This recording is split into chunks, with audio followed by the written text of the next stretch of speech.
Авропа бірлігі даими темсілжелерінің комитеті Украина үшін визасыз режимні таздықлады. Бұқта Чернобыль фелекеті елігі мұнасибетінен ЧАЭС янындаки чықышны вақтында Петро Порошенко білдірді. Қарар Украина үшін визасыз режимнің қабыл етілмесіне сонки басамағына yol ача. Авропа бірлігі шурасы тарафындан қанун чықары жеті шебесінің сонки таздықлавы майысының 11-не планыштырылған. Бұндан сон весеқаны Авропа парламентінің президенті имзалайжақ ве қарар Авропа бірлігінің ресми дефтерінде ашкар етілежектір. 20 күнден сон визасыз режим әмелге кечірілер. Тахминен июльнің 11-інде.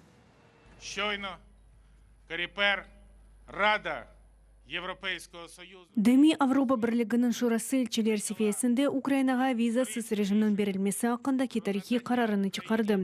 Авропа қапалары ачық. Шымды Авропа бірлігі шурасының назерлер сефесінде қарары алынса, кетішат сонына етежектір.